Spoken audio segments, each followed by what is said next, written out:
Hey guys, hope you're all well. We're just getting everything set up. You guys got me? Yeah, Joey, we got you. How you doing, Joe?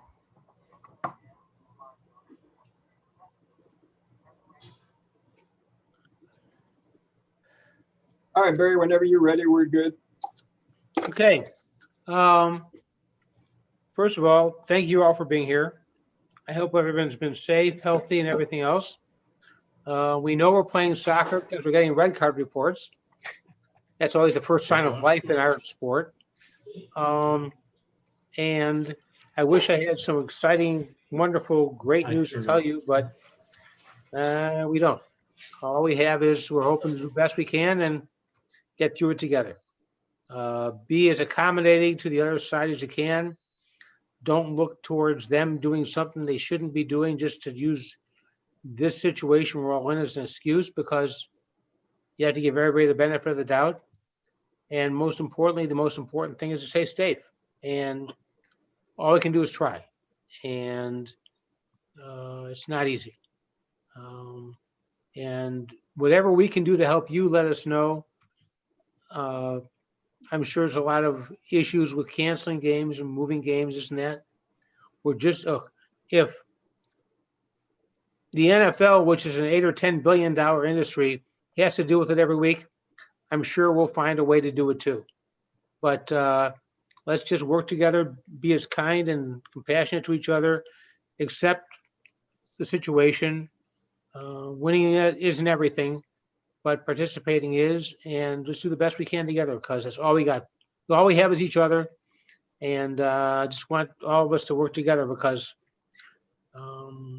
it's just a very difficult time and something that we've never encountered before. Hopefully never will again, but we'll get through it together, because that's what we do.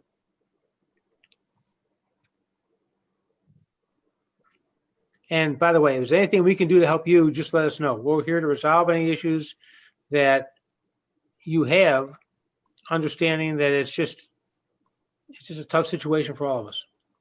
Okay, Jeff, go ahead.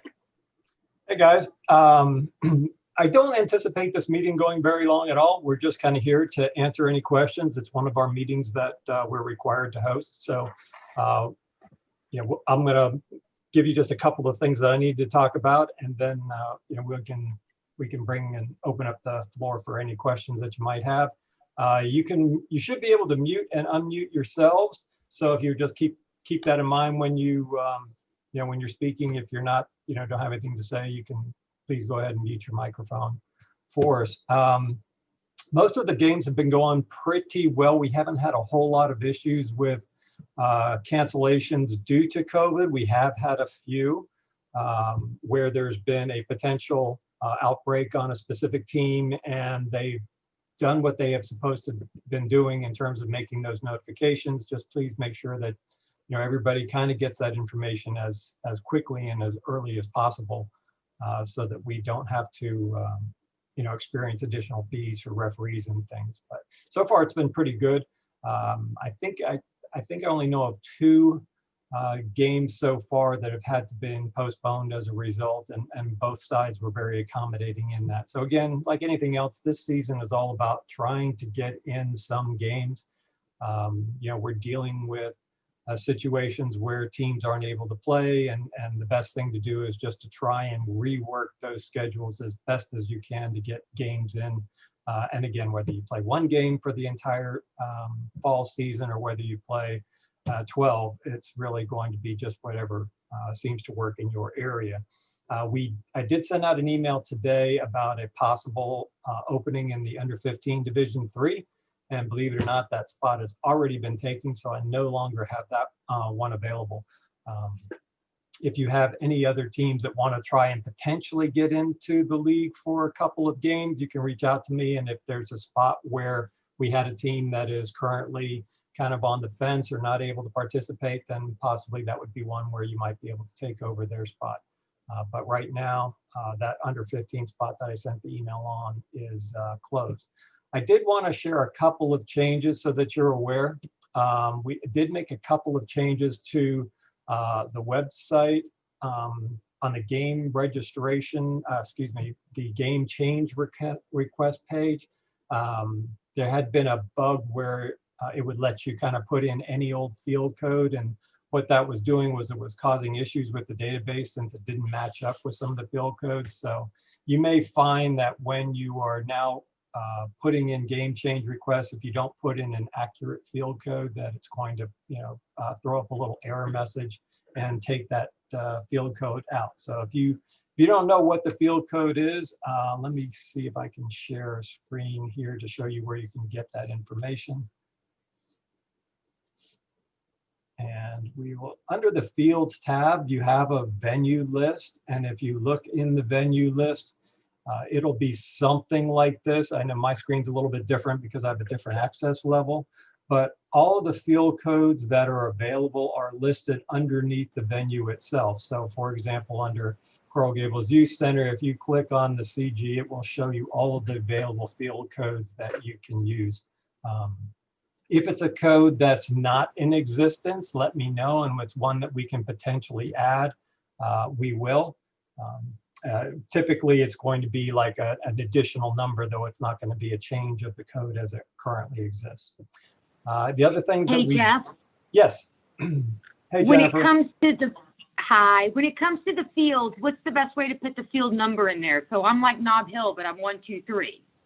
Again, if you're talking about Nob Hill, you need to put in the code as it exists in our database. So if you go down to Nob Hill, I believe that's NOB. Yeah, so I'm wondering, do Well, I need to give you 1, 2, and 3 to be able to designate the field number?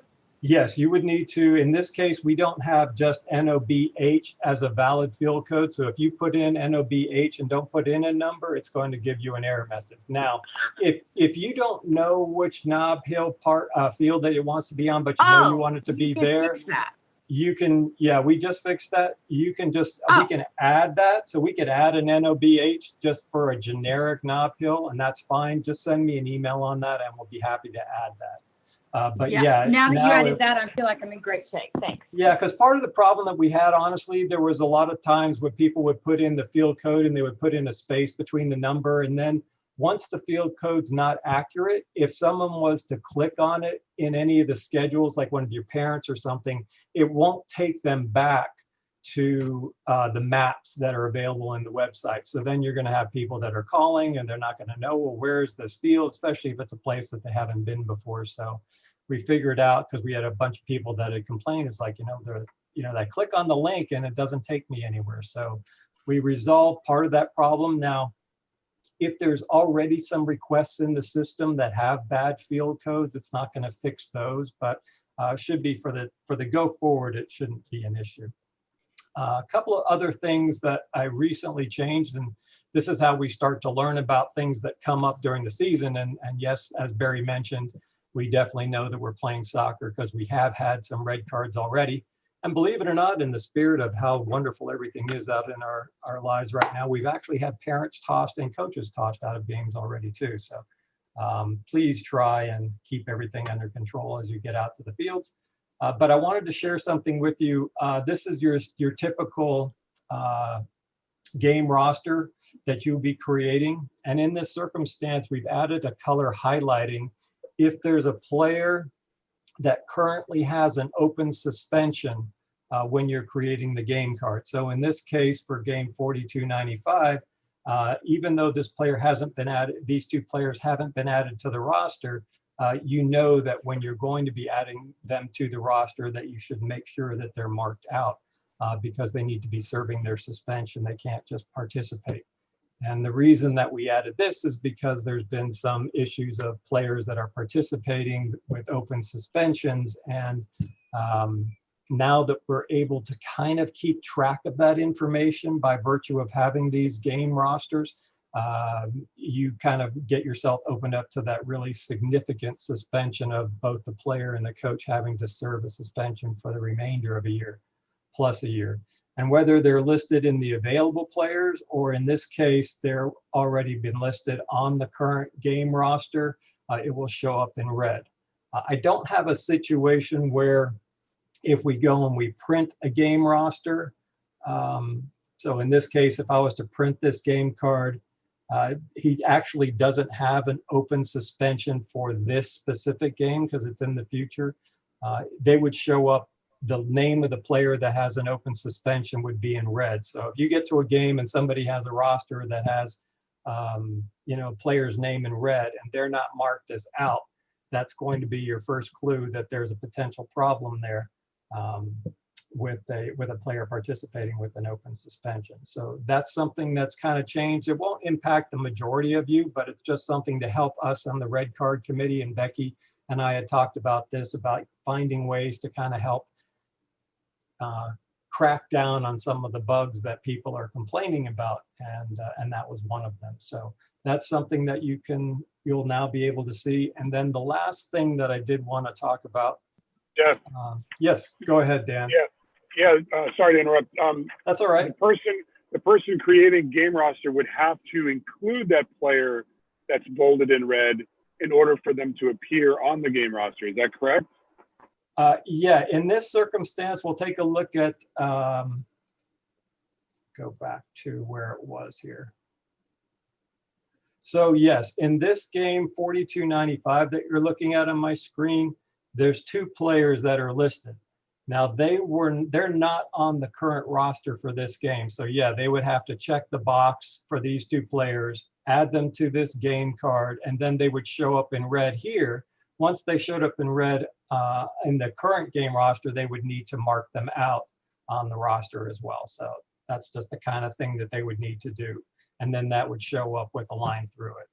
So in that circumstance, yes, you're right. They would need to make sure that they add these players because they're not going to get service if they're up here. This just is these are the remaining players that are potentially able to be added to the game card. And unfortunately, I don't really have an example that I can show you on the printing of the roster, but it basically will put the player's name in red if they're showing as an open suspension. So if you get to a game and you see a player's name in red and there's not a line drawn through it, there's definitely going to be a problem with that. Anything else with that, Dan?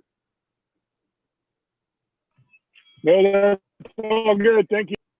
Okay, great. Again, the only other thing that's kind of come up and has been an issue is that, and it relates kind of back to what I just talked about. When you have players that are serving a suspension, it is essential that that game card show them as marked as out. In this circumstance, on this game roster here, you can see that Nicholas Pinto on this roster, hopefully you can see it, but the player that where it says that they're serving a red card, they're marked as out on the roster and they're marked by the referee as serving a red card. In this case, David Hernandez is also marked as not participating in the game, both on the website as well as on this roster, but they're not serving a red card. It's very important that they're both marked out in the system so that we can check it. And it's also important that when they're serving that you have the referee initial or make some sort of notification on the roster. Well, why is that? Well, here's the reason why.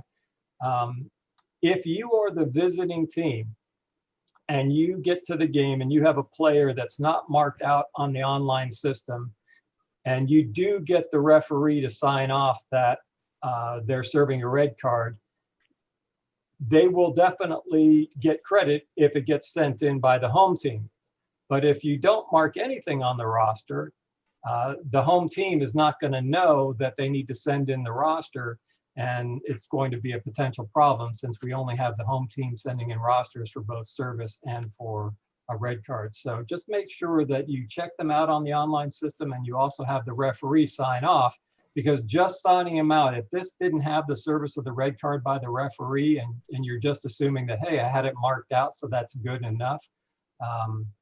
It's not, because you might not have that report come in from the home team and you might have to wait a little bit longer to get credit. We try and get all of the red cards marked up and service reported by Wednesday morning. So tomorrow, hopefully all the information will be updated in the system and we'll be sending it out because there's a 48-hour notification period. So in this case, this is a properly marked roster, for service. And then in this case, this is not a properly marked roster for service, because when we go into the roster to look, this player isn't marked as out. And even though the referee signed off on this report, we don't know, number one, that it was the referee signing off. We don't know whether this was something that the coach did after the fact, because nobody's going to send in this report. If you happen to be the visiting team that got this, say, hey, sign off on number 67 that's serving a red card, it's a problem because we can't verify it. So just make sure that they've done both, and you won't run into any problems. Any questions on that? Lewis, I see that you just showed up late, and that's Mr. Confessori. You're muted, but that's all right. You're better that way. That's all I had, Barry. Lou, go ahead. I wanted to see whether the kid is going to show up if I bring the unofficial roster and I don't put him on there, is he going to show up on the home team's official roster? There's a few questions about what happens based upon official and unofficial. You as a club rep can go in and create rosters for a team for the entire season up front. That's not a problem, but those rosters are unofficial until you can get to that 24-hour period. Whatever you put into the online system is considered the official roster. It's just that the paper that comes out in that 24-hour period before the game is not going to say that it's official until it's in that 24-hour period.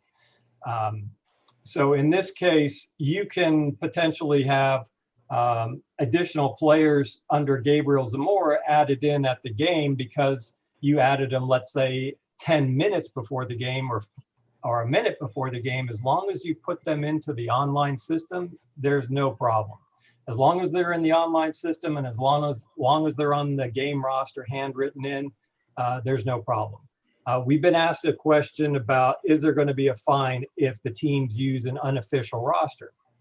As long as the information on the unofficial roster is the exact same information that's online, we're not fining for that. There's no reason to. What we're trying to get is accurate rosters for the game that match the accurate roster that's in the system. In some cases, they're going to be identical throughout the year. Maybe they're an under 10 team that nobody ever changes. You don't have any additions, and that might be true for that age group altogether. And in that circumstance, again, just because it doesn't say green official roster, there's not going to be a fine should the information come in. However, if you go to the game with an unofficial roster and I come down as a visiting team and I've made a bunch of changes in that 24-hour period, it's not my responsibility to change that roster at that point because you've got an unofficial roster. So you as the home team would have to fix the roster to make it match.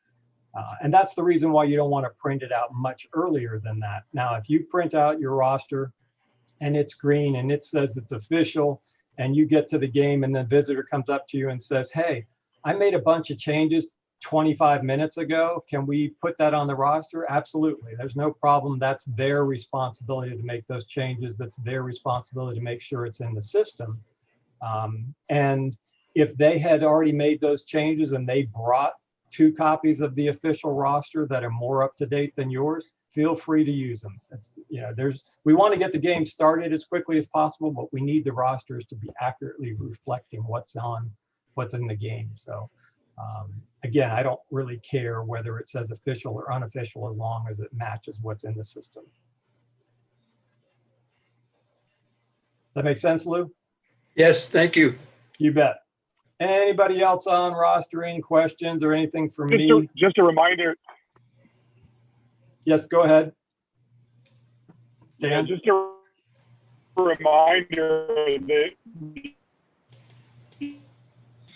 You're kind of breaking up, Dan. We'll come back to you. Anybody else got anything? Billy? Yeah, Jeff. Yeah, let me ask you a question. I have a girls U10 team that's playing. And they're hello, can you hear me? Yes. Yeah, let me mute Dan for a sec and Lou, and then we'll be good. Okay, let me know. Okay, I think we're better now. Yeah. So I have a girls team right now. They're playing in the U10 division, Uh-huh. second division. They're finding the competition not competitive. They want to see if they can move up. Is that something that you can work on? They want to move up to U11, second or third division. Is that something you can help out, or it's pretty much the rosters are set, the schedule's set? Well, the schedules are all set. It depends on who's currently in the division that they're in and whether taking them out would, cause a major problem or not. Let me just mute. Guys, if you're not speaking, go ahead and mute yourselves. I think we're good now, Billy. I don't know. I'd have to kind of look at what the matchups are right now and whether or not we have spots. I know that there were some spots in some of the divisions that are kind of open at this point. So if it's one that doesn't incur a lot of problems, I definitely can see if I can help you out. And Okay. we can Or the go ahead.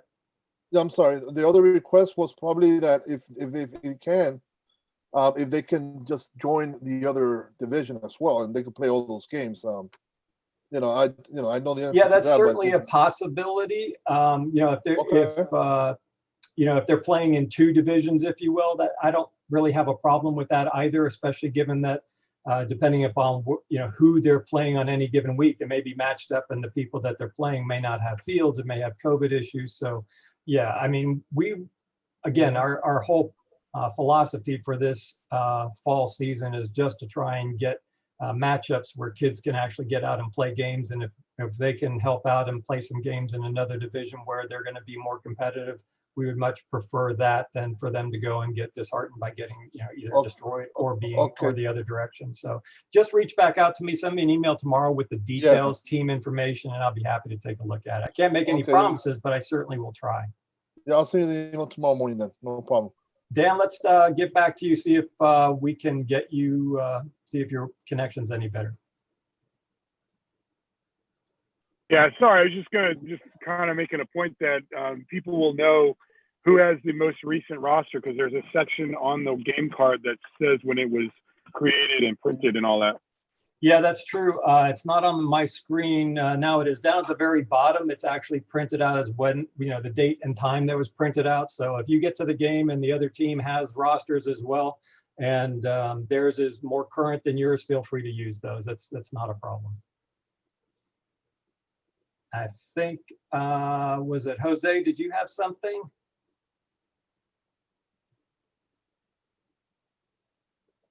No. Pedro, did you have something? Good evening to all. Hello, Pedro. Thank you for what you're doing. It's good stuff. Let's go back to the game rosters. Uh-huh. And how you want the referees on the column that says out. Uh-huh. When you have a player, can you scroll it down? I mean, that's it. Okay, we have this number 67. Let me do this, Pedro. Let me get to one that has both sides. How about this one? Perfect. All right. Basically, this is the one. Okay, we have all the yellow cards. Yes. We have the out player that did not show up for the game for some reason. Yes. Number 21. And then when there is a red card, you want that X, and you also want serving red card. When there is a red card service, not when there is a red card issue, but when a player is serving a red card, what they need to do is that they need to, when they're creating their roster, they need to make sure that they mark the player as out in the online system. By doing that, it will place this mark automatically on the game roster and automatically draw a line through their birth date and their name. So that tells you that when you look at a roster that has a generated X and a line through it, that those players are marked out in the online system. In this case, Nicholas Pinto was also serving a red card. He wasn't just not going to be at the game. Club reps have the option. They can either check this box as mark a player as out, or they can remove the player from that specific game roster. It's up to them. And in any event, as far as the referee is concerned, when when a coach comes up to the referee and says, hey, I've got a player that's serving a red card, will you initial it? The referee is going to see that the player is out and say, okay, yeah. And then all he's going to need to do is either initial or mark serving a red card next to this marked out situation. Now, if a coach comes up to the referee and says, hey, my number 4, Nicholas Coltera, he's actually serving a red card, but I printed out this roster before I realized it, and I've already gone online and marked him as out. Can I mark him as out now? Absolutely. The referee will just mark him as out, or you actually, you ask it to see the roster and mark the player as out, draw a line through it, and initial it. At that point, you better make sure that this player is marked out in the online system, because that's what we're trying to make sure, is that everything matches in the online system. You can add and mark players as out up until the time of the game. So if it's 5 minutes before the game and you go, oh my God, I forgot that Nicholas is on this roster, I need him to serve a red card, go onto the online system, mark him as out, and then just fix the roster. And also, if you have a player that you're adding, so-and-so is not going to be there, but now they are there, can I add them? Sure, go on the online system, add the player to that specific game roster, and write them in. So that's not a problem, Pedro. Did I answer your question? Not only did you answer my question, but you covered several scenarios. So I hope that we can deliver all the scenarios that you covered. Well, we're trying to make it as easy as possible, but at least get all the information. It is going to be a learning experience this year. For the most part, it's proved very effective. If I have one other request, especially for referees and for those of you that are uploading rosters, please, please, please use the Cam Scanner app to take the photos. When you use Cam Scanner, it will convert it to a PDF, which gives us kind of an unlimited zoom, and it also takes it at a very easy ability for us to read it. In this case, the screen that you're looking at is actually just an image, not a PDF. So I'm limited to just 1 or 2 zooms. And in this case, they uploaded a roster that was of a high enough resolution for us to be able to read it. But what typically happens is that when they upload a roster as a picture, and then it asks them, what if it's more than the 2 megabyte limit, they'll upload it as the lowest resolution, and then we can't read it. So when you do upload one of these rosters, you should get a link back in email. It's tied to your email address. So you can log into the system with your, and go to the USSF report listing that's in the link that you'll get via email, and it will show you all the reports that you've uploaded. Click on the link, take a look at it. If you can't read it, that means we can't read it. So it would be really, really helpful if you make sure that you try and use the Cam Scanner app whenever you have to upload rosters and you're using your cell phone. If you're scanning and sending it in, and that's no problem, or using your computer and you've reduced it to the 2 megabytes and it's easy to read on your computer, no problem. It's usually what happens when we get something off a cell phone that's a little bit too high resolution. Jeff? Yes. In the case of a roster that has been uploaded and it's not a good quality for you to read, is there a way to re-upload, or you have to do a new submission? Yeah, it's the same process. Basically, it's just a re-upload. There's not really a way to edit the photo that's there. We get all of those. Anything that you've uploaded, we'll get, and just continue to do it. And it's not a problem. If we get the same report twice, it's no big deal. I think I'll try and show you how it comes in. Let me see if I can get that for you. So when we're processing red cards, we get a whole list of all of the red cards that have come in, and then we go through them. What happens is that we can look at them by game number. So we'll take a look at the uploads, for example, for this game, 1779. And it'll show us a list of all the reports that have come in. In this case, they've come in as PDFs so that we can take a look at the image that's come in. And in this case, this was one that was a Cam Scanner app or a scanned desktop app. And then you can kind of zoom in, which is a lot easier than when it's an image. So what will happen is that if you upload it more than once, we'll just get an additional line here, but that's not a problem for us.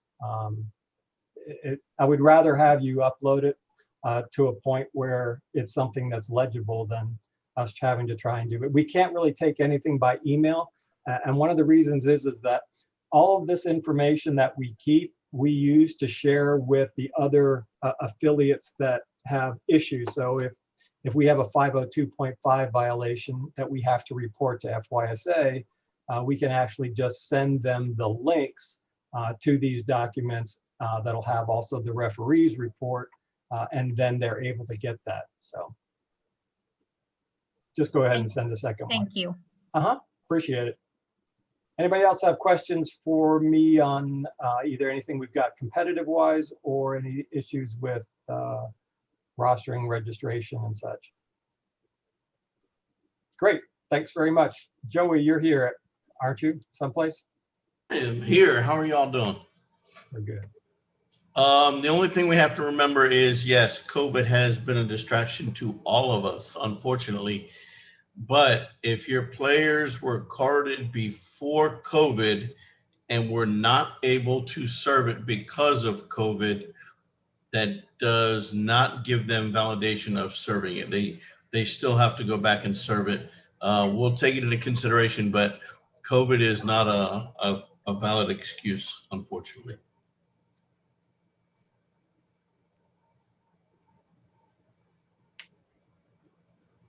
Becky was going to join us, but I don't see her. Barry, did you have anything else closing wise? No, not really. I think that covered everything we can. It's just trying to work together to get through this, that's all. Excellent. Anything else, guys, before we go watch football?